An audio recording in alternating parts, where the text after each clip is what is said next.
దేవుని పరిశుద్ధ నామకి మహిమ కలుగును గాక. వచ్చిన విశ్వాసులకి, అదేవిధంగా యూట్యూబ్ ఛానల్ చూస్తున్న మీకు అందరికీ శుభావందనాలండి. మనము అంత బాగానే ఉంది, కానీ మన భక్తి ఏ విధంగా ఉంది మనం చూసుకుందాం. భక్తి భక్తి లేనిదే ముక్తి లేదు. ముక్తి అంటే ఏంటి? పరలోకం లేదు. కాబట్టి భక్తిగా ఎలా ఉండాలి? భక్తి అంటే ఏంటండి? నమ్మిక, దేవుని యందు విశ్వాసం, దేవుని యందు మనము చూపించే ప్రేమ. అమ్మ, భక్తి అంటే ఏంటమ్మా? మనం ఎక్స్ప్రెస్ చేయడం మాట, అంటే మన యొక్క ప్రేమని వ్యక్తం చేయడం. కాబట్టి ప్రతి ఒక్కరికి ప్రేమ లేదు. దేవుడికి ఎంతో ప్రేమ ఉంది. కాబట్టి కోపం ఆయన పరలోకం నుండి పరిగెట్టుకుని ఎక్కడికి వచ్చాడండి? భూలోకంలోకి రావడం జరిగింది. మన అందరం నరకలోకంకి వెళ్ళిపోతుంటే చూడలేక పాపం ఆయన ఏం చేశాడండి? తన యొక్క రక్తం చిందించి మన కోసము పరలోకాన్ని ఇచ్చాడు.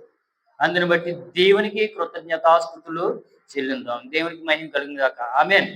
అదేవిధంగా దేవుడు ఎంతో ప్రేమ కలిగాడు, కానీ మనకి లేదు ప్రేమ. మనకి ఎందుకు ఉంటుందే? మనకి ఏంటి? అన్ని సమస్తము దేవుడు సమకూర్చేసాడు. అన్నినే వరదలు లేవు, భూకంపాలు లేవు, ఇంకేమి లేవండి, సునామీలు లేవు, ఏమీ లేవు మనకి. కాబట్టి మనం ఏంటంటే తెలుసు తాగుచు అలాగా చక్కగా మంచి జీవితం, మనం విలాసవంతమైన జీవితం మనము అనిపిస్తున్నాం. కానీ చాలా ప్రదేశాలు పాపం వాళ్ళు ఏం చేస్తున్నారు? తినడానికి తిండి లేదు, ఉండడానికి ఇల్లు లేదు. ఉన్న ఇల్లులు ఏమవుతుందో కొట్టుకుపోతున్నాయి. చూడండి, యూట్యూబ్ లో మనం చూస్తే పెద్ద పెద్ద ఇల్లులు ఏం చేస్తున్నాయండి? అలాగా వరదలకే ఇల్లులే అందులోకి నదుల్లో కొట్టుకుపోతున్నాయి. ఈ విధమైన స్థితి మనకు లేదు. అయినా దేవుడు దేవుడు మన చక్కని స్థితిలో మనని ఏర్పరుస్తున్నాడు. ఎందుకంటే మనం భక్తి కలిగి ఉండాలి. భక్తి ముఖ్యం. భక్తి లేనిదే మనం ఏమి చెయ్యలేం అమ్మా.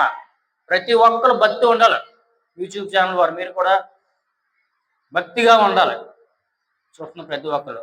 నేను చూస్తూ ఉంటాను, మన ఊరు నుండి ఒక 5 కిలోమీటర్లు 4 కిలోమీటర్ల దూరం ఉంటుంది, నడుచుకుని వెళ్ళిపోతుంటారు. లక్షవారం జోళ్ళు ఉండవు, ఏముండవు, కానీ నడుచుకెళ్ళిపోతారు. మన పక్క చర్చ ఎంత దూరం అండి? 2 ఇళ్ళు, కానీ ఎవరో రారు. వర్షం వచ్చినా రాలేరు, ఎండకు తట్టుకోలేరు, వర్షాన్ని తట్టుకోలేరు, చలికి తట్టుకోలేరు. ఇది మన యొక్క భక్తి జీవితం. మన భక్తి జీవితం ఎలా దేవుడి దగ్గరికి వెళ్ళిపోతాం మనం. కాబట్టి మరి నరకలోకం ఉంది. మరి నరకలోకంలో ఒకే స్థితి ఉంటుంది అన్నమాట. అక్కడ వేసవకాలము, శీతాకాలం, వర్షాకాలం ఉంటుంది. ఒకటే కాలం ఉంటుంది అక్కడ. అమ్మ, ఏ కాలం ఉంటుందమ్మా? ఏ కాలం ఉంటుంది? ఒకటే కాలం ఉంటుంది. అంటే ఏంటండి? అక్కడ ఏంటండి? కాలిపోయే కాలం ఉంటుంది అంతే. ఆ కాలం ఉంటుంది, అది మంచి కాలం. అది ఆ కాలంలోకి వెళ్ళిపోవడానికి అందరూ తెగ పరిగెట్టేస్తున్నారు అందరూ. కాబట్టి అలాంటి కాలం ఉండకుండా మనకి మంచి స్థితిని మనం ఏర్పరచుకోవాలంటే మనకి ఏముండాలి? భక్తి ఉండాలి. తర్వాత భయం ఉండాలి. భక్తి ఎక్కడి నుండి వస్తుందమ్మా? బైబిల్ నుండి వస్తుంది భక్తి. కాబట్టి మనకు భయం లేదు, అంతే కదా. దేవుడు అంటే మనకు భయం లేదు. దేవుడు అంటే భయం అంటే అంతే మనం పరిగెట్టుకునే దేవుని యొక్క సన్నిధికి మనం వస్తాం. కాబట్టి ముఖ్యంగా భయం కూడా లేదు. దేవుడు ఎందుకంటే మనకు కనపడ్డు కాబట్టి, దేవుడు మనుషులందరూ కనపడతారు కాబట్టి మనుషుల దగ్గరికి వెళ్ళిపోతున్నాం. దేవుడు కనబడిన దేవుడు కాబట్టి మనకి ఏమీ లేదంటే భయం లేదు, భక్తి లేదు. కాబట్టి మన భయం ఉండాలి, భక్తి ఉండాలి. ఇక్కడ చూసుకుంటే 1 తిమోతికి రాసిన పత్రిక 2వ అధ్యాయము 8 నుండి 15 వరకు మనం చదువుకుంటే చక్కగా మంచి మంచి మాటలు ఇక్కడ అపోస్తులైన పౌలు తిమోతి అంటే తన ఒక శిష్యుని ఏర్పరిచాడు. చక్కగా ఆయన ఎవరో పాస్టర్ గారిని ఏర్పరిచాడు. సంఘానికి పాస్టర్ గారిని ఏర్పరిచి, ఆయన పేరు ఏంటంటే తిమోతి. ఆ పాస్టర్ గారికి ఏం చేస్తాడంటే మంచి పత్రిక రాశాడు. 1 పత్రికలో చక్కనైన విషయం చెప్తున్నాడు. అక్కడ చూడండి, చక్కగా 2వ అధ్యాయము 8 నుండి మనం చదువుకుంటే మంచి విషయాలు మనకి అక్కడ తేటగా కనపడుతున్నాయి. కావున ప్రతి స్థలమందును పురుషులు కోపం లేకుండా ఉండాలంట పురుషులు. ఏంటండి? సంశయము లేని వారై, అంటే సందేశం లేకుండా అనుమానం పడకుండా ఉండాలంట. పురుషులు ఎలా ఉండాలండి? అనుమానం లేకుండా చక్కని మంచి స్థితిలో ఉండి ఏం చేయాలండి? చదవండి. పవిత్రమైన చేతులెత్తి. ఏ చేతులండి? మురికి చేతులు కాదు, ఏ చేతులు కంపు ఆ, ఏంటంటే మంచి చేతి అంటే అమ్మ చేతులు ఇప్పుడు శుభ్రంగా ఉంటాయి, కడుక్కున్నప్పుడు శుభ్రం అంతే కదమ్మా. చే మనం మట్టి పట్టుకున్నాం అనుకోండి, మనకి ఏమవుతుందండి, మట్టి అంతా మట్టి అయిపోద్ది. ఆ చేతులు ఎత్తేవాడు మనకి ఏమవుతుందండి, మట్టి మట్టి చేతులతోటి మనము ఏ పని చేయలేము, అన్నం తింటామా తినలేము. కాబట్టి మనం ఏం చేయాలంటే, మన చేతుల్ని పవిత్రపరచుకోవాలంటే ఏం చేయాలండి, నీటితో కడుక్కోవాలి. అదే విధంగా ఏం చేయాలండి, ఇక్కడ ఏమంటాడండి మళ్ళా చదవండి, పవిత్రమైన చేతులెత్తి ప్రార్థన చెయ్యాలి. ఏం చేయాలమ్మా, ప్రార్థన చెయ్యాలి. ఎవరికి చెయ్యాలి, ఎవరన్నా రోగులు అంటే రోగులకు ప్రార్థన చేయాలి. ఎవరన్నా ప్రార్థన చేయకుండా కూడా నేను అనేసి మనం అనకూడదు. ఏంటండి, ప్రతి ఒక్కరికి ప్రార్థన చేయాలి. ఆ విధమైన ఎలాగ ఉండాలి, మన చేతులు పవిత్రంగా ఉండాలి. అంటే చేతులతోటి పాపం చేయకూడదు. అంటే మన హృదయం ఎలాగ ఉండాలంటే పవిత్రంగా ఉండి, ఇక్కడ ఫస్ట్ మాట అన్నాడు, చక్కనైన మాట అన్నాడు. ఏమన్నాడండి, ఏమన్నాడు అక్కడ చదవండి. 8 చదివితే, ప్రతి స్థలమందు, నువ్వు వెళ్తున్న ప్రతి స్థలంలోనూ పురుషులు అంటే ఎవరండి, మగవారు. కోపం ఉండకూడదు. ఎవరికండి, మగవాళ్ళకి అసలు కోపం ఉండదండి. ఎప్పుడు వస్తుందండి కోపం, పాపంగా ఇది లక్ష్యం గారు, మగవాళ్ళకి కోపం ఎప్పుడు వస్తుంది, కోపం ఎప్పుడు వస్తుంది మగవాళ్ళకి, బాగా ఇసుకించేస్తే కోపం వస్తుంది, తొందరగా కోపం రాదు. ఆడవారికి మాత్రం ఉత్తిరి కోపం వచ్చేద్ది, కానీ మగవారికి అసలు కోపం ఉండదు. అనుమానం కూడా మగవారికి ఎక్కువ ఉండదు అనుమానం, ఆడవారికి అనుమానం వస్తుంది. మీ ఆయన అన్నట్టు చాలు కోపం వచ్చేద్ది, అనుమానం వచ్చేద్ది. ఈ విధంగా చూసుకుంటే మగవాళ్ళకి కోపం వచ్చిందంటే చాలా కారణాలు ఉంటాయి. ఆ కోపం రానియకుండా చూసుకోవాలి. రెండోది, సంశయించకూడదు.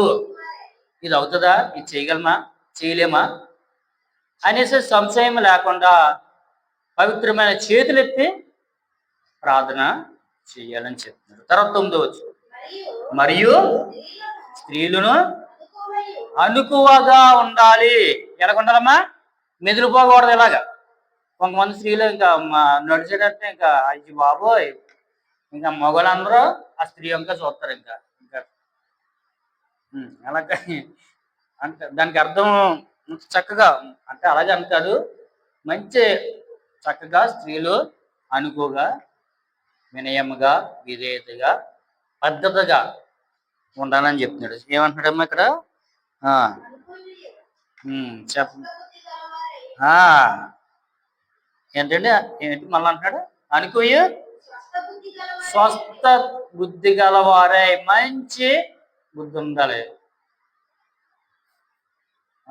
జబ్బు వచ్చిన బుద్ధి కాకుండా ఎలాగ ఉండాలండి, మంచి బుద్ధి గలవారే ఉండాలి. తర్వాత పొట్టి ఇక్కడ కొంతమంది ఇప్పుడు చూస్తుంటే, యూట్యూబ్ లో చూస్తుంటే ఎలాగండి, నిక్కర్లు వేసుకుని డ్రైవర్లతో వెళ్ళిపోతున్నారు. ఎప్పుడు చూడండి మీరు, యూట్యూబ్ చూస్తే బాగా తెలుస్తుంది మనకి. ఫేస్బుక్ ఇవన్నీ చూస్తే చిన్నపిల్లలు వేసుకుంటారు చూడండి, డ్రైవర్లు వేసుకుంటారు, చిన్నపిల్లలు అలా డ్రైవర్లు వేసుకుని నడిచి వెళ్ళిపోతుంటారు. అలాగా మనం కూడా అలా చిన్న డ్రైవర్లు వేసుకుని మనం గుడికి వచ్చేయకూడదు. ఏంటండి, మంచి తగు మాత్రపు వస్త్రాలు ధరించి గుడిలోకి ఎంత మాత్రము రాకూడదు.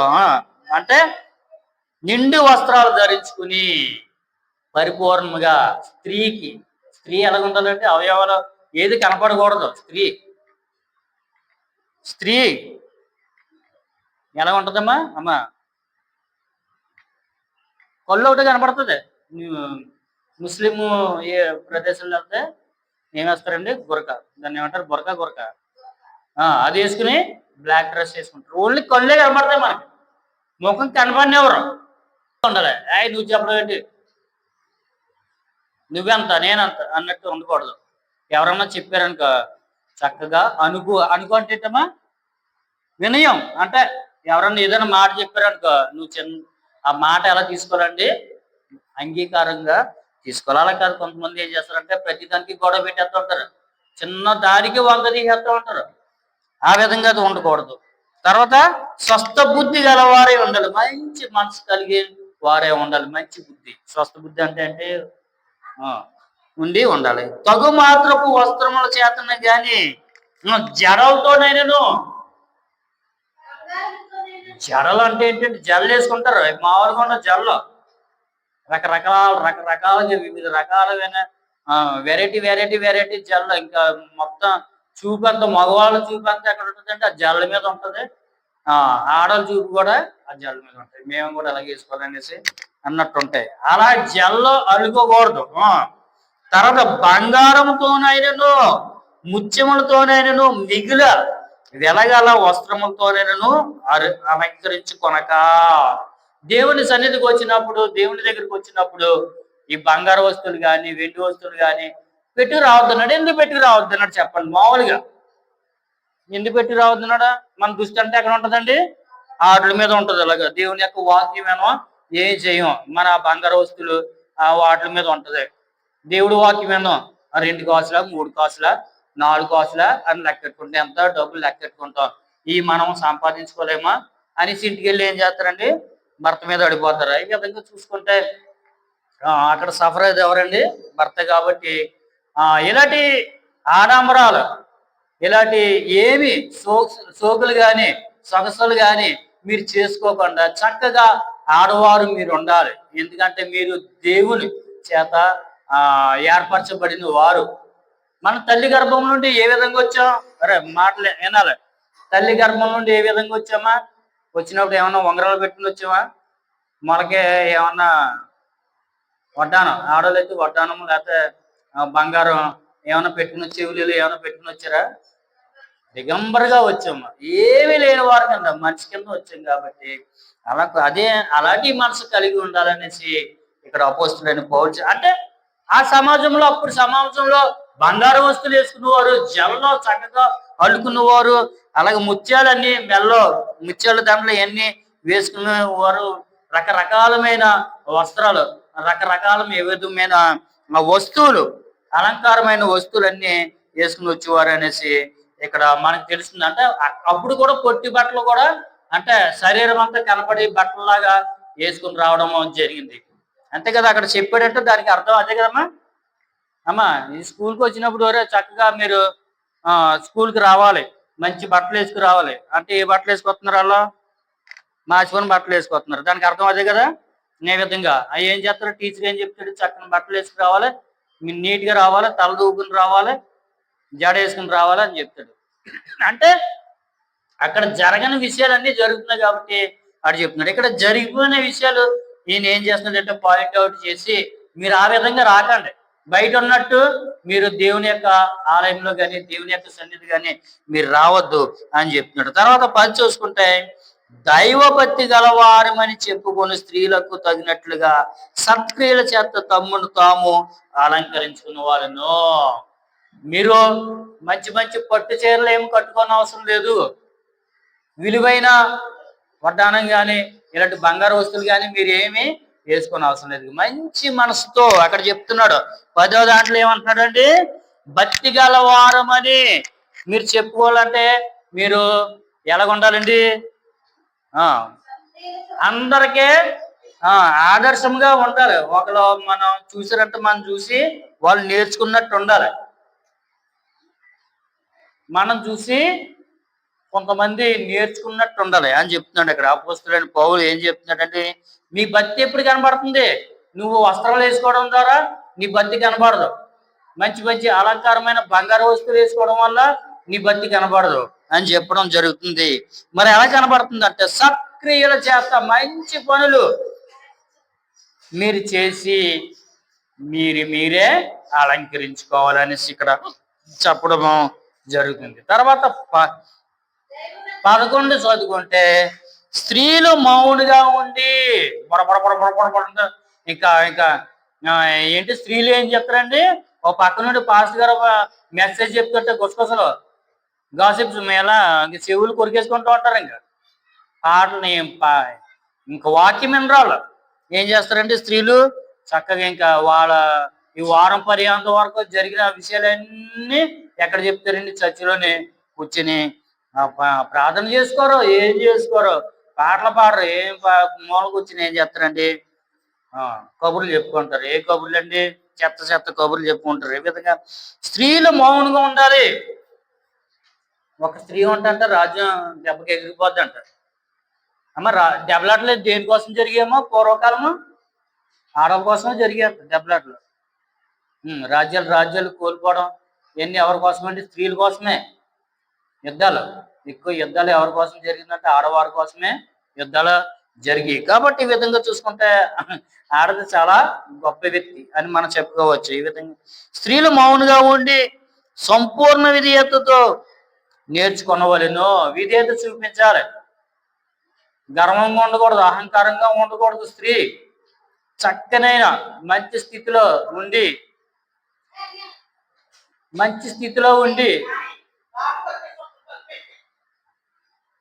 తగువ మాత్రపు వస్త్రాలు వేసుకోకుండా మంచి వస్త్రాలు, నిండైన వస్త్రాలు వేసుకుని దేవుని సన్నిధి రావాలి. మనం చూసి నేర్చుకోవాలి. పక్కన వారు, మిగతా వాళ్ళు, అన్యులు నేర్చుకోవాలి. మనం చూసి ఆ విధంగా రావాలి. స్త్రీలు ఎలా ఉండాలి? సంఘంలో మౌనంగా ఉండాలి. బడబడబడబడబడబడబడి డబ్బా వాయించినట్టు ఉండకూడదు. విధేయతగా అనేసి చెప్పడం జరుగుతుంది. స్త్రీలు మౌనంగా ఉండవలసిందే ఖచ్చితంగా చెప్పేస్తున్నాడు అపోస్తలుడైన పౌలు. స్త్రీలరా, మీరు ఖచ్చితంగా మౌనంగా ఉండాలి. మేము ఏంటి మాట్లాడుతున్నారా? స్త్రీలు మీరు అసలు మాట్లాడడానికే కుదరదు. అపోస్తలుడైన పౌలు చెప్తున్నాడు అప్పుడు సంఘానికి, మాట్లాడకండి, మీరు జాగ్రత్త వినండి. ఉపదేశించుటైనా ఏంటి చెప్తున్నారా? కబుర్లు చెప్తున్నారండి. ఎవరు చెప్తున్నారు అక్కడ? ఉపదేశించుటగా అయినారు. పురుషుల మీద అధికారం చేయటగాను ఆమెకి సెలవీను. జాగ్రత్త స్త్రీలరా, మీరు వచ్చినప్పుడు ఎవరైనా వాక్యం చెప్తుంటే వాక్యం జాగ్రత్తగా వినండి. మధ్యలో ప్రశ్నించడం కానీ, తర్వాత లేచిపోయి వెళ్ళిపోవడం కానీ, తర్వాత మాట్లాడడం కానీ ఎన్ని చేయకూడదు. నువ్వు చక్కనైన వస్త్రాలు ధరించుకుని రావాలి, నీట్గా ఉండాలి, ఆదర్శంగా ఉండాలి. నీకు అస్సలు అధికారం ఇవ్వను నేను. పాటలు పాడుతున్నారా? పాటల సమయంలో పాటలు పాడడానికి నీకు సమయం ఇస్తున్నాను. వాక్యం చదువుతున్నారా? ఆ సమయంలో చదవాలి. మీరు చదవమంటే చదవాలి, మేము వద్దంటే మానేది. నేను చదువుతానండి, నేను లేచిపోకూడదు అని చెప్తున్నాడు అపోస్తలుడైన పౌలు. మేము చెప్తామని వాక్యం మీద చెప్తామని లేచిపోకూడదు. అర్థమైందా? అక్కడున్న వ్యక్తి పురుషుడు చెప్పిన విధముగానే మీరు చెయ్యాలి అనేసి చెప్పడము జరుగుతుంది. ఇక్కడ చూడడం ఎందుకు అనేసి చూసుకుంటే మొదట ఆదామును తర్వాత అవ్వను నిర్మింపబడుతుంది కదా అంటున్నారు. అమ్మ స్త్రీలరా, మీరేం కోపడిపోకండి. మీరేమో మొట్టమొదటిగా దేవుడు తయారు చేసే లేదు. ఫస్ట్ ఎవరిని తయారు చేశాడండి? మగవాడిని తయారు చేశాడు. మగవాడికి అధికారం లేకుండా మగవాడు వేరే విధంగా ఉంటే అప్పుడు నువ్వు లేచి నువ్వు పెత్తనం చెలాయించడానికే అధికారం ఉంటుంది. కానీ నీకన్నా ముందర ఎవడనండి? మగవాడు ఉన్నాడు. కాబట్టి ఆదాముని దేవుడు తయారు చేశాడు. అమ్మా ఎవరిని తయారు చేశాడు? దేవుడు మొట్టమొదటిగా కదా ఈ భూమి మీదకి వచ్చి ఆ ఎర్ర మట్టిని పిసికి ఏం చేశాడు? ఒక బొమ్మను తయారు చేశాడు. శిల్ప కాడ ఎలా తయారు చేస్తాడో ఆ విధంగా తయారు చేసి అతని రంధ్రాల్లో జీవాత్మనే ఊదినప్పుడు రాడు జీవాత్మయుడు. చలించే వ్యక్తేవుడు, మాట్లాడే వ్యక్తేవాడు, దేవునితోటి తిరిగే వ్యక్తేవాడు, దేవునికి సలహాలు ఇచ్చే వ్యక్తేవాడు, దేవునికి ఆరాధించే వ్యక్తి కింద ఆదామవాడు. తర్వాత కొన్ని రోజులు పోయిన తర్వాత ఆదాం గారు ఏంటంటే మూల కూర్చుంటున్నాడు. ఎలాగెళ్ళి చెట్లు మూల జారిపడి ఎలాగ ఆలోచిస్తే ఏదో దిగులుగా ఉన్నాడు. పాపం దేవుడు అనుకున్నాడు, అయ్యో పాపం ఆదాం గారు ఎంత నీరసంగా ఉంటున్నాడో. ఏంటి నీరసానికి కారణం ఏంటి అంటే అప్పుడు ఆలోచింది, ఓహో ఒక మేకుని తయారు చేయాలి కదా అనేసి దేవుడు ఏం చేశాడంటే ఒక మేకుని తయారు చేశాడు. ఎలా తయారు చేశాడు దేవుడు? ఆ పక్కటెముకల్లో ఒక ఎముకని తీసి ఆ ఎముక నుండి ఒక స్త్రీని తయారు చేసి ఆవిడ్ని ఆదాము గారి దగ్గరికి తీసుకొచ్చాడు. సాటి అయిన ఒక స్త్రీని తీసుకురావడం జరిగింది. స్త్రీ ఎక్కడి నుండి వచ్చిందంటే పురుషుని యొక్క ఎముక నుండి స్త్రీ రావడం జరిగింది. కాబట్టి ఓ స్త్రీలరా, మీరు సంఘంలో మౌనంగా ఉండండి. అధికారం చేయడానికి కానీ, మీరు పెత్తనం చెలాయించడానికి కానీ మీకు ఎంత మాత్రము అధికారం లేదు. ఎందుకంటే మొట్టమొదటిగా దేవుడు ఆదామును తయారు చేశాడు అని ఇక్కడ చెప్పడం జరుగుతుంది. తర్వాత మరియు ఆదాము మోసపరచబడలేదు కానీ స్త్రీ మోసపరచబడలేదు. ఎందుకంటే ఇక్కడ కారణం చూపెడుతున్నాడు పౌలు గారు. మొట్టమొదటిగా ఆదాము గారు ఎవరు చెప్పిన మాట వినలేదు. ప్రతి రోజు వాళ్ళున్న ప్రదేశానికి ఎవరు వచ్చేవారండి? దేవుడు వెళ్ళిపోయిన తర్వాత ఎవరండి? సర్పం వచ్చింది అంటారు. దాన్ని లివియతాన్ అనేసి చక్కని ప్రసంగాలు చేశారు. లివియతాన్ అంట దాని వచ్చిన సాధన పేరు ఏంటి? లివియతాన్. అతను వచ్చి ఏం చేశాడంటే అవ్వమ్మ గారితో మాట్లాడేవాడు అంట. అవ్వమ్మ గారిని చక్కగా బొజ్జగించేవాడు, ఫ్రెండ్షిప్ చేసుకున్నాడు. తర్వాత ఆదమ్మ గారికి మరి కనపడలేదు. బైబిల్ గ్రంథంలో అంత క్లారిటీ లేదు. కానీ అవ్వమ్మ గారికి మచ్చిక చేసుకున్న తర్వాత బాగా ఫ్రెండ్స్ అయిపోయారు ఇద్దరు. ఎంత ఫ్రెండ్స్ అంటే సర్పం యొక్క మాట ఈవిడ తీయలేకపోయింది, అవ్వమ్మ గారి మాట సర్పము తీయలేకపోయింది. ఈ విధంగా చూసుకుంటే అంత ఫ్రెండ్షిప్ అయిపోయారు. అయిపోయిన తర్వాత ఒక రోజుని ఆ ఫ్రెండ్షిప్ ని ఆసరాగా తీసుకుని అవ్వమ్మ గారిని సర్పము మోసం చేయడం జరిగింది. తినరాని పండు తినిపించడం వల్ల మరణం మనకి ప్రాప్తించడం జరిగింది. ఆ విధంగా స్త్రీ వల్ల ఎవరండి? ఆదమ్మ గారు మోసపోయాడు. కాబట్టి స్త్రీలరా, మీకు ఎంత మాత్రమో అధికారం లేదు ఉపదేశించడానికి కానీ, పురుషుల మీద అధికారం చేయడానికి కానీ మీకు ఎంత మాత్రమో అధికారం లేదు. ఎందుకంటే కారణం చూపెడతాడు ఆయన. కాబట్టి అయినను వారు స్వస్థ బుద్ధి కలిగి విశ్వాస, ప్రేమ, పరిశుద్ధతల యందు నిలకడగా ఉండిన ఎడల శిశు ప్రసూతి ద్వారా ఆమె రక్షించబడును. బాప్తిసం ద్వారా మళ్ళా నూతనమైన పోయిపోయిన జన్మని మళ్ళా తిరిగి మనం పొందుకోగలం అని చెప్పడం జరిగింది ఇక్కడ. కాబట్టి మంచి వినయమగలన బుద్ధి స్త్రీలకు ఉండాలి. ఇక్కడికి వచ్చి సంఘంలో చక్కగా అనుకుగా విధేయతగా ఉంటే సంఘం ఎలా ఉంటుందండి? అభివృద్ధి చెందుతుంది. సగం మీ వల్ల నాశనం అయిపోతుంది సంఘం అన్నట్టు ఇక్కడ అపోస్తులైన పౌలు తిమోతి ద్వారా సంఘాన్ని గద్దించడం జరిగింది. సంఘాన్ని ప్రేమగా చెప్పడం జరిగింది. సంఘాన్ని ఆత్మీయంగా బలపరచడం కూడా జరిగింది ఇక్కడ. కాబట్టి మనం తెలుసుకోవాల్సిన విషయం ఏంటంటే, మన సంఘంలోకి వచ్చినప్పుడు స్త్రీలు ఎలాగ ఉంటారండి? చక్కగా ప్రార్థన పూర్వకాలుగా, వినయముగా, విధేయతగా ఉంటూ మంచి వస్త్రాలు ధరించుకుని ఆడంబరం చేయకుండా సంఘంలోకి రావాలనేసి ఇక్కడ కోరుతుంది. అదేవిధంగా 4వ అధ్యాయము 7 నుండి 9 వరకు అక్కడే మనం చదువుకుంటే, అపవిత్రములైన ముసలమ్మ ముచ్చటలో మనం ఆడుకోకూడదు. ముసలమ్మ ముచ్చట్లు అంటే ఏంటమ్మా? నాకు తెలియదు సరిగ్గా, దానికి మీనింగ్ తెలదు నాకు. బొడబొడబొడబొడ అనుకుంటున్నాను. అది ముసలమ్మ ముచ్చట్లు అంటే ఏంటమ్మా? ముసలమ్మ ముచ్చట్లు ఏంటంటే అక్క అన్న చెల్లి అంటే అక్కడ ఇంకా మన గుళ్ళో ఉన్నాడు మర్చిపోదాం. ఇంకా అన్ని ఏటు జడ్డ ఇంట్లో వాళ్ళ ఇంట్లో జరిగినాయి అన్ని ఈవిడ చెప్పేది, ఇంట్లో జరిగిందని ఆవిడ చెప్పేది. ఈవిడ గుట్టి ఆవిడకి ఇచ్చేది, ఆవిడ గుట్టి ఇది ముసలమ్మ ముచ్చట్లు అంటే అయ్యి విసర్జించి దైవ భక్తి విషయంలో నీకు నీవే సాధకం చేసుకోవాలి, ప్రాక్టీస్ చేయాలి. బైబిల్ చక్కగా చదువుకోవాలి. బైబిల్ చదవకుండా మన ఏం చేస్తామండి, ఆడవారు అంటే స్త్రీలరా మీరు చక్కగా ఇంటికి వెళ్ళిన తర్వాత బైబిల్ ఇవన్నీ చదువుకుని మీ పనులు మీరు చేసుకోండి.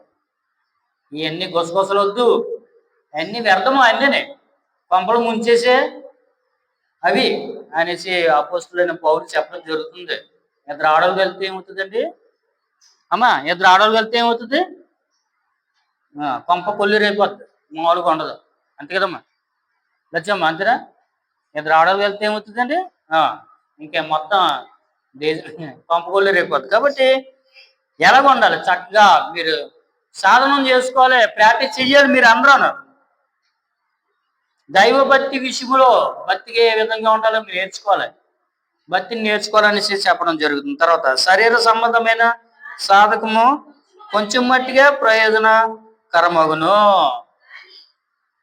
సొగసులు, సోకులు, ఇవన్నీ వస్త్రాలు, కార్లు, ఇవన్నీ కొత్త మట్టిగా మనకే తృప్తి పడుతుంది చెప్పుకోవడానికి అయ్యి. కానీ దైవ భక్తి ఇప్పటి జీవ విషయంలోనూ రాబో జీవం విషయంలోనూ వాగ్దంతో కూడినదే నందున అది అన్ని విషయంలో ప్రయోజనకరము. ఈ లోకంలోనే ప్రయోజనకరం ఉంటుంది భక్తి, పై లోకంలోకి వెళ్ళినప్పుడు అక్కడ కూడా నీకు ప్రయోజనం ఉంటది. వ్యర్థమైన వాటికి పాదులు పడిపోకు. ఓ స్త్రీలరా, నీ ధనం చూసి నీ సొగసును చూసి నువ్వు మురిసిపోకు. సామెతల గ్రంథం 31వ అధ్యాయంలో చెప్తాడు కండి, అంతము మోసకరమైనది సౌందర్యము వ్యర్థం అని చెప్తున్నాడు. స్త్రీలరా, ఇది చూసి నువ్వు ఎంతో మురిసిపోతున్నావు. నేను చాలా అందగత్తిని, నా మించిన అందం ఎవరికీ లేదు, నేను చాలా తెల్లగా ఉంటాను, అందంగా ఉంటాను, నా చుట్టూ 10 మంది తిరుగుతుంటారు, నన్నే చూస్తూ ఉంటారు అని నువ్వు అనుకుంటున్నావా? అది అంత వ్యర్థము అని చెప్పడం జరుగుతుంది. కాబట్టి స్త్రీలారా, భక్తి విషయంలో చాలా జాగ్రత్తగా పవిత్రంగా ఉండాలి. యెహోవా యందు భయభక్తులు కలిగిన స్త్రీ కొనియాడబడుతుందని చెప్పడం జరుగుతుంది. కాబట్టి ఓ స్త్రీలారా, సృష్టికర్త అయిన దేవుడికి నువ్వు విధేయతగా ఉన్నావా, భక్తిగా ఉన్నావా, అది నువ్వు మొట్టమొదటిగా నువ్వు చూసుకో. శరీర సంబంధమైన నువ్వేమి వాళ్ళ కోసం నువ్వు పాగులు పడకు అని చెప్పడం జరుగుతుంది. కాబట్టి దేవుడు నీకు ఏర్పరిచిన వాగ్దానం ఒకటి ఉంది, నా కుమార్తె, ప్రియ కుమార్తె లేకపోతే ప్రియ కుమారుడా, నా రాజ్యం స్వతంత్రం చేసుకో అని దేవుడు చెప్పడం జరుగుతుంది. వాటి విషయంలో నువ్వు పాకులు పడు, కానీ ఈ శరీర విషయంలో ఎంత మాత్రం నువ్వు పాకులు పడొద్దని చెప్పడం జరుగుతుంది. తర్వాత ఏంటి, ఈ వాక్యము 9, ఈ వాక్యము నమ్మదగినది పూర్ణ అంగీకారమునకు ఉన్నది.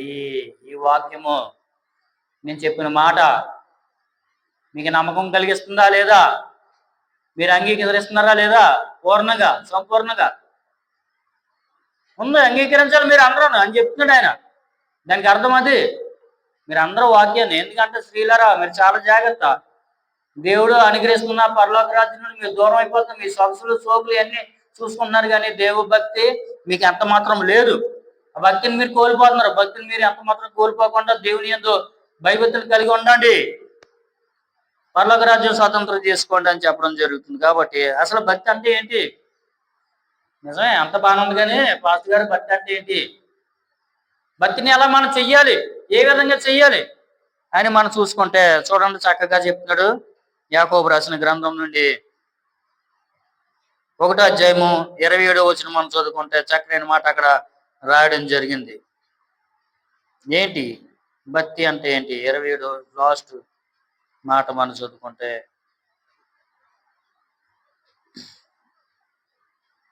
తండ్రి అయిన దేవుని ఎదుట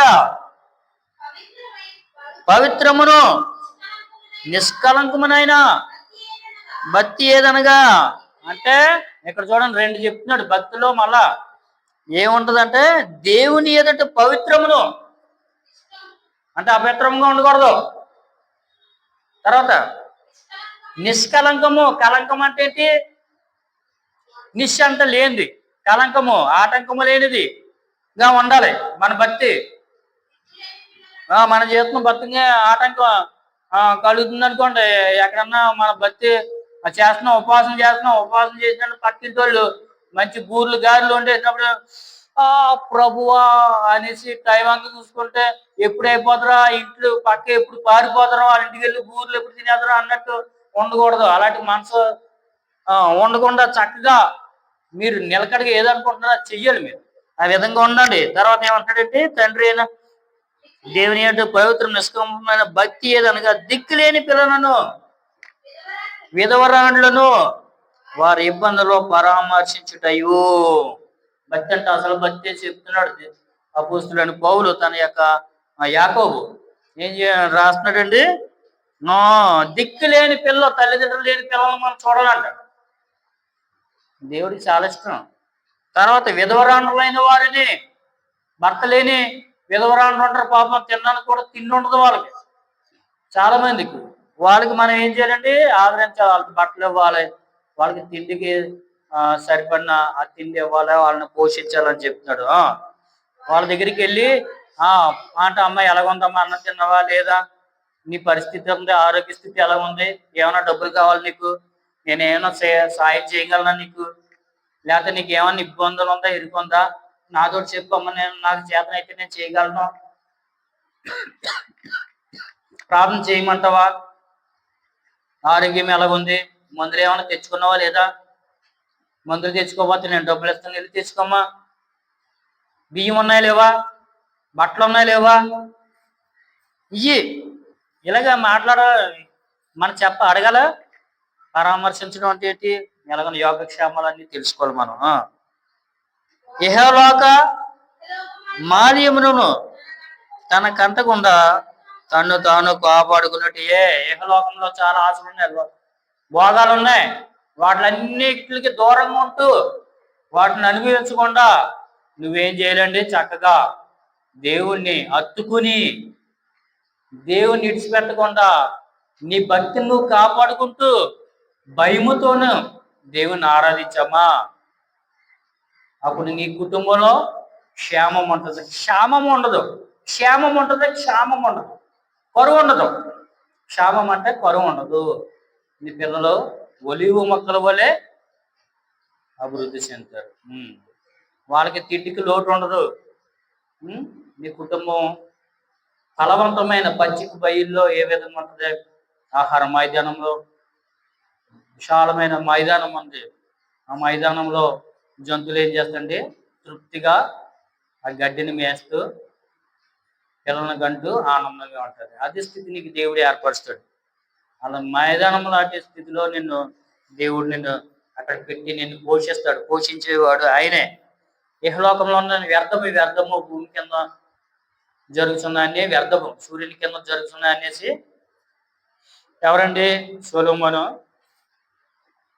రాయడం జరిగింది. కాబట్టి ఓ స్త్రీలరా, నీ యొక్క భక్తి జీవితం ఏ విధంగా ఉంది, నువ్వు దేవుని హత్తుకుని నడుస్తున్నావా, లేకపోతే మీ ఆయన్ని అంటే ఇహలోకాన్ని పట్టుకుని నడుస్తున్నావా, మీ ఆయనకి విధేయతగా ఉన్నావా లేదా, ఇంట్లోకి వచ్చిన వెంటనే ముసిగేసి 4 బుద్ధులు గుర్తేస్తున్నావా. చాలా మంది ఉన్నారండి. స్త్రీలు ఏం చేస్తున్నారంటే పాపం పైకి చెప్పుకోలేరు చాలా మంది. మేము చూస్తూ ఉంటాం, లోపలికి వెళ్ళిన వెంటనే ఉతికేస్తూ ఉంటారు, వాళ్ళు చెత్త కొట్టేస్తూ ఉంటారు, మామూలుగా కాదు మగవారు. కాబట్టి స్త్రీలారా, నీ భర్తకి విధేయతగా ఉండు, నీ భర్త నీకు శిరస్సై ఉన్నాడనేసి అపోస్తుల పౌలు కూడా చెప్పడం జరుగుతుంది. కాబట్టి నీ యొక్క స్థితి, స్త్రీలారా ఒకసారి జ్ఞాపకం చేసుకోరు, మీ యొక్క స్థితి అంత చక్కగా ఉందంటే దానికి కారణం నీ భర్తే. నీ భర్తను గౌరవించు, అవమానపరచుకో, సంఘంలో అవమానపరచుకో, బయట అవమానపరచుకో. అతను మంచివాడు కాకపోయినా నువ్వు భర్తని గౌరవించు, చక్కగా ఆదరించు. చక్కగా చెప్పాలి. స్త్రీ మా ఆయన ఉన్నాడండి అని కొంతమంది చెప్తుంటారు, మొత్తం స్టోరీ అంతా చెప్తారు పక్కన వాళ్ళకి లోకువ. కాబట్టి అలాంటి నీ ఇంటి గుట్టు బయట పెట్టకో, నీ భర్తను గౌరవించు అని చెప్పడం జరుగుతుంది. స్త్రీలారా, సమాజంలోకి వచ్చినప్పుడు నువ్వు మౌనంగా ఉండు, ఉపదేశించడం, లేచిపోకూడదు ప్రతి దానికి, నువ్వు లేచిపోవద్దు అన్నాడు. అక్కడ చెప్తేనే నువ్వు చెయ్యాలి. మగవారు ఏమన్నా చెప్పి అమ్మ బైబిల్ చదువుతుంటే చదవచ్చు, వాళ్ళ యొక్క అనుమతి తీసుకుని చదవచ్చు. కానీ నువ్వే నేనే బైబిల్ చదువుతాండి అయ్యగారు, నేను పాట పాడేస్తానండి అయ్యగారు అనేసి ముందుకు వచ్చేయకూడదు. దేవుడు ఎందుకంటే హర్షించడు. ఎందుకంటే దేవుడు మొట్టమొదటిగా మగవారినే అలాగే చేశాడు, మగవారికే ప్రాధాన్యత ఇచ్చాడు. మత్తయి సువార్త 1వ అధ్యాయంలో చదవండి ఏముందో. మత్తయి సువార్త 1వ అధ్యాయం చెప్తూ ఒక చిన్న మాట చెప్పేసి నేను ముగించేస్తున్నాను. 1వ అధ్యాయం 1వ వచనం చదివితే చదవాలి. అబ్రహాము అమ్మా మగవారికి అంటారా ఆడవాళ్ళకి అంటారా? చిన్న డౌట్ నాకు, మరి అంత తెలియదు నాకు, మీరు చెప్పాలి. లచ్చమ్మ నువ్వు చెప్పాలి, మగవారికి అంటారా ఆడవాళ్ళకి అంటారా పిల్లల్ని? ఆడవాళ్ళకి అంటారు, కానీ ఆ పిల్లలు ఎక్కడి నుండి వస్తారు? మగవారి నుండి వస్తారు. అందుకు దేవుడు ఎవరికి ప్రాముఖ్యత ఇచ్చాడు? మగవారికి ఇచ్చాడు. అబ్రహాం భార్య ఎవరమ్మా? సారా. ఏమన్నాడంటే సారా ఇస్సాకును కన్నెను. సారా ఇలాగ ఆడవాళ్ళ పేర్లు చెప్పలేదు, ఎందుకంటే పురుషునికి ప్రాముఖ్యత దేవుడు ఇవ్వడం జరిగింది. కాబట్టి అబ్రహాం ఇస్సాకును కను, ఇస్సాకు యాకోబుని కను, యాకోబు యోధాని కనెను అనే విధంగా మగవారికే ప్రాముఖ్యత ఇచ్చాడు. కాబట్టి దేవుడు మరి స్త్రీలకి ప్రాముఖ్యత ఇవ్వలేదంటే కొన్ని సందర్భంలో దేవుడు ఇచ్చాడు, కానీ ఆధిక్యము మగవారిదే. కాబట్టి చాలా మంది కొన్ని సంఘాలు అయితే ఆడవారితోటి అసలు వాక్యమే చదవనివ్వరు, ఆడవారితో పాటలే పాడనివ్వరు, ఆడవారికి ఇంకా అలాగొచ్చినట్టు పిల్లలు ఉండిపోరే, ఇంకా ఆడదే లోపల వచ్చినట్టునే ఒక వాక్యం చదవడానికి ఉండదు, ప్రార్థన చేయడానికి ఉండదు, ఏమి ఉండదు. అన్నీ మగవారు జరిపితే ఆడవాళ్ళు అలా చూస్తుంటారు. ఈ విధంగా ఉన్నాయి కొన్ని సంఘాలు. దానికి అర్థం అది కాదు. కాబట్టి ప్రతి ఒక్కరు గ్రహించి దేవుని గణపరచవలసిందిగా ప్రభుపేట మనం చేస్తున్నాం. మన యొక్క జీవితం ఎలా ఉండాలండి? భక్తిగా ఉండాలి, ఆదర్శంగా ఉండాలి. మన యొక్క పరలోక రాజ్యం చేరాలంటే మన భక్తే మనని తీసుకెళ్ళడం జరుగుతుంది. కాబట్టి స్త్రీలారా మీరు కూడా చక్కని సంఘాలు కూడా అభివృద్ధి చెందడానికి స్త్రీ పాత్ర చాలా ఉన్నది అమ్మ కదా, అంతే కదా? స్త్రీ పాత్ర చాలా ఉంది కదా. ఇస్త్రీ ఉంది, ఇస్త్రీరాన్ని దేవుడు ఉపయోగించుకున్నాడు. అమ్మ స్త్రీలు తక్కువ కాదు చెప్తున్నాను, అందుకే అంటున్నాను. స్త్రీలు కొన్ని సంఘాల్లో స్త్రీని చాలా నీచంగా చూస్తూ ఉంటారు. ఆ విధంగా కాదు, ఇక్కడ దేవుడు ఇస్త్రీరాన్ని ఏర్పరచుకున్నాడు. ఆవిడ ద్వారా యోధా వంశాన్ని ఆయన నాశనం అవ్వకుండా ఇశ్రాయేలు ప్రజలందరినీ కాపాడాడు. ఆవిడ 3 రోజులు ఉపవాసం ఉండి ప్రార్థన చేయడం జరిగింది. ఆ సమస్యని రాజు దగ్గర తీసుకెళ్ళింది. హామాను ఏం చేశాడండి? మొత్తం అందరిని చంపేద్దాం, యూదులందరినీ క్రైస్తవులందరినీ అనుకున్నాడు. కానీ ఆవిడ ప్రార్థన ఆవిడని ఏం చేసిందండి? రక్షించింది, ఆ వంశాన్ని రక్షించింది, ఆ కుటుంబాన్ని రక్షించింది. యోధా గోత్రం మొత్తం ఇశ్రాయేల్ అందరినీ, యోధులందరినీ ఆవిడ రక్షించగలిగింది. కాబట్టి స్త్రీని తక్కువ అంచనా వేయవద్దు. స్త్రీ పాత్ర కూడా బైబిల్లో చాలా ఎక్కువ ఉంది. కాబట్టి రూతు కూడా మరి దేవుడు యేసుక్రీస్తు మరి ఆవిడ సంతానం నుండే ఆయన రావడం జరిగింది. కాబట్టి స్త్రీని తక్కువ అంచనా వేయవద్దు అనేసి ప్రభుపేట మన చెప్తుంది. దేవుడు పరిశుద్ధమైన వాక్యం మన ఇంట్లో బాగా దీవించి ఆశీర్వదించను గాక. ఆమెన్. యూట్యూబ్ ఛానల్ చూస్తున్న ప్రతి ఒక్క వీక్షకులు మీరందరూ ఈ కార్యక్రమం నచ్చినట్లయితే తప్పనిసరిగా మీరు సబ్స్క్రైబ్ చేయండి, షేర్ చేయండి, కామెంట్ చేయండి. మీకు అందరికీ వందనాలు. బెల్ ఐకాన్ కూడా